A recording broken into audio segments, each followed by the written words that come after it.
Good morning, Standard 5 students. Today we will start transmission and prevention of diseases in chapter 3. So, let us see about the transmission of diseases first. There are various modes of transmission of diseases.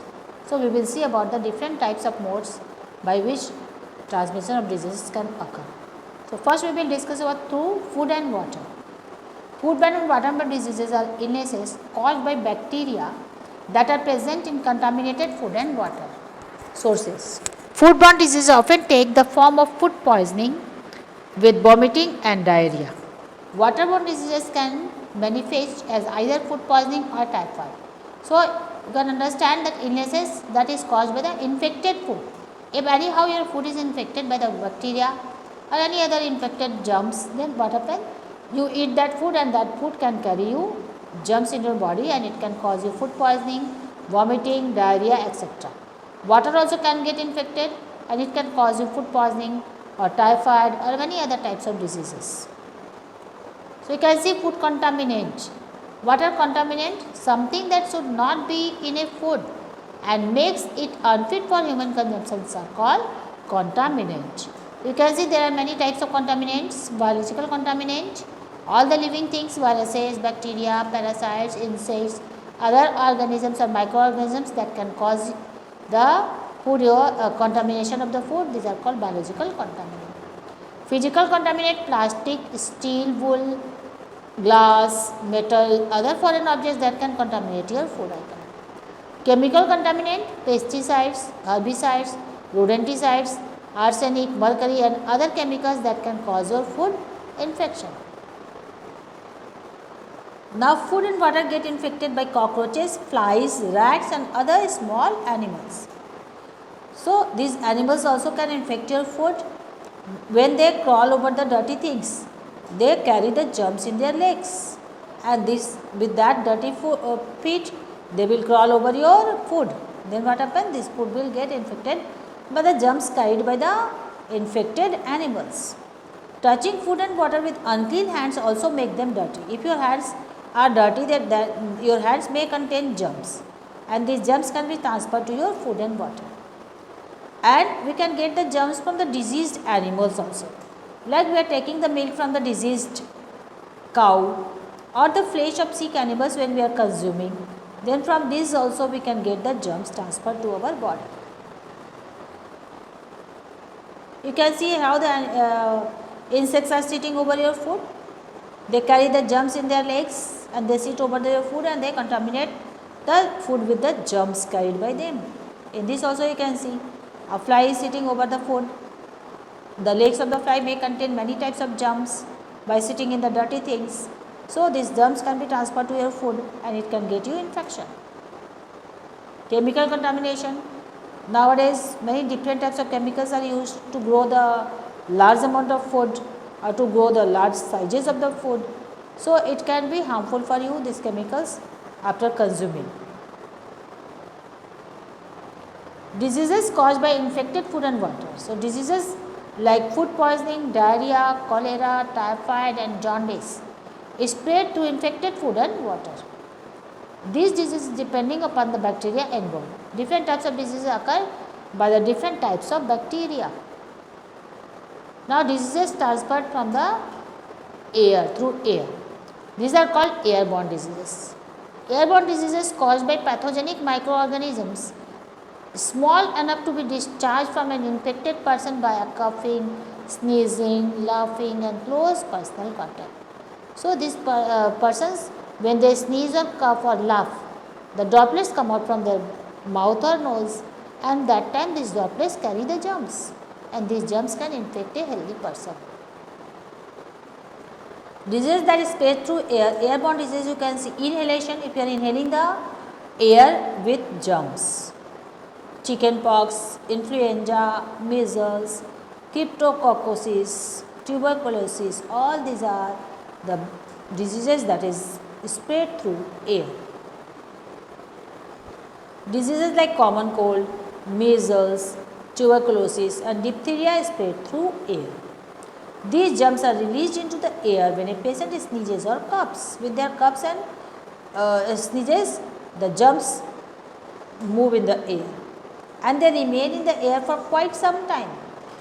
When a healthy person breathe in this air, they get infected. When a healthy person breathe that air infected with the germs, then the healthy person get the germs transmitted to their body and they get infected. You can see the person is sneezing and droplets are coming out from their nose. Now here you can see tuberculosis. It is also very much infectious disease. Mycobacterium tuberculosis is responsible for this disease. When a person coughs or sneezes, then the same other person, healthy person is nearby that air, then they can inhale the air and get the disease through insects. Some insects are also carriers of germs. They carry the germs. The living organisms which carry the diseases causing germs are called vectors. Those who are carrying the germs are called vectors. When these vectors bite a sick person, they suck in the blood containing germs of the disease. These germs are passed on to a healthy person when the insect bites him or her. So whenever the person is mosquito is biting, a healthy person or insect, any other insect is biting an infected person, then what happens? They get the disease germs with the blood, and whenever they becomes the carrier of that germs, and whenever they bite a healthy person, then these germs are transferred to the healthy person. Most common insect are mosquitoes, and they spread most dangerous diseases also. Mosquito-borne diseases are those spread by the bite of an infected mosquito. Diseases that is spread to the people by mosquitoes include Zika virus, West Nile virus, chikungunya virus, dengue and malaria. These type of very more dangerous diseases are spread by the mosquito bite. Now next, you can see malaria. It is also a very dangerous disease spread by female Anopheles mosquito bite. In this you can understand in this picture. Infected mosquito bites person who becomes infected. Infected liver gets infected. Mosquito bites infected person becoming infected. Blood cells also, red blood cells also becoming infected, and the mosquito is biting, then it is getting the red germs with the red blood cells, and after that when it bites a healthy person, then these germs are transferred and the healthy person also get disease. Dengue fever is also a very dangerous disease caused by mosquito bite. It is characterized by fever, rash, muscle and joint pain. Aedes aegypti mosquito is responsible for this severe disease, that is dengue. It is also very dangerous disease. Now through animal bites. Some animals also carry germs of different diseases in their body. Their bites may transfer these germs to the victim and hence cause the disease. For example, diseases like rabies is spread through a dog bite. The saliva of the dog may contain these rabies germs, and whenever they bite with the saliva, these germs are transferred to the body of the person and they get the disease. Dog bites can introduce dangerous bacteria into the body. This can cause serious and sometimes fatal infections to occur when left untreated. It should be treated as soon as possible, otherwise it can cause fatal disease. It is very important to wash the wound as soon as you are bitten, because if you will wash the wounds, most of the saliva and germs will be washed away and it can lessen the infection of the germs. After that, you should use antibiotics such as povidone iodine in and around broken skin so that the germs can also be killed. Prevention of communicable disease. We can prevent communicable diseases by maintaining some simple methods by which we can protect ourselves also.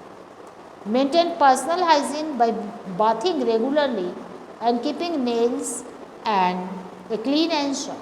So our nails also can contain the germs, when we eat with the hands, our nails, if it will contain germs, it will transfer to our food, and by the food it will go to our body and we can get the infection. So we should always bath regularly to clean the germs from our body and cut our nails short and keep it clean. Avoid eating uncovered food items. Uncovered food items may get infected by the germs moving in the air. or any insect can crawl over that with dirty legs, that can get your food contaminated and it can cause you disease. Avoid crowded places during an epidemic. In the crowded places also, if you are coming in contact with the infected person, then also you can get the disease. Keep drinking water at home in clean and covered containers. The containers of the drinking water should be always clean and covered, otherwise it can get infected by the germs and you can also get the disease. Wash your hands before and after eating food and after using the toilet.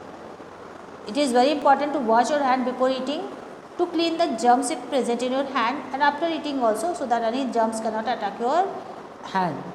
And by after using the toilet also, we should clean our hands with soap and water. Keep your house and surrounding clean. Every day house should be clean and surrounding should be kept clean, so that the germs cannot be present in your house also and in your surrounding also. Otherwise you will get infection. Proper vaccination should be given. Vaccination prevents the infection of the germs. So if you have taken the vaccine, your body will prepare for this disease and it will get immunity power. Your immunity power will increase against that disease and you will not get the infection. You can see 5 tips preventing the spread of airborne infection during monsoon. You know, during the monsoon diseases are spreading through air too much. So that time what precaution we should take? Cover your nose and mouth with a tissue while sneezing or coughing. We should not spread the disease by open coughing and sneezing. We should cover it. Sanitize surfaces and wash your hands often. We should sanitize the surfaces and we should wash your hand time to time. Get plenty of sleep and drink a lot of liquids. Liquid should be taken, it is very important for your body, and a proper rest is also important. So you should sleep proper hours at night.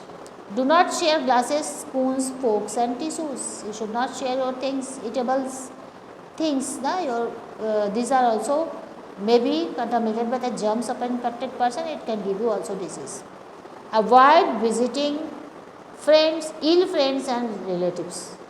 So visiting ill friends and relatives also can cause you disease. So you should prevent going frequently to the friends who are ill or relatives. Some important terms are there for you. Immunity. It is the ability of the body to recognize and destroy germs. That means your body is becoming able to fight with the disease causing germs. That power is called immunity. Vaccination. It is a process of injecting dead or weakened germs vaccine into the body of a healthy person. This helps the body in developing immunity against a disease. If the vaccine of the weakened germs of the same disease is introduced in your body, then your body prepare antibody against that disease, and it gets prepared for fighting with that disease. So that is called the immunity against the disease is built inside your body, and it can prevent you infection from that disease. Now epidemic. Epidemic occurs when a large number of people living in the same area acquire a particular disease at the same time. At the same time, a large number of people in a particular area will be infected by the same disease, then it will be epidemic. So thank you students, we will meet in the next class again. Thank you.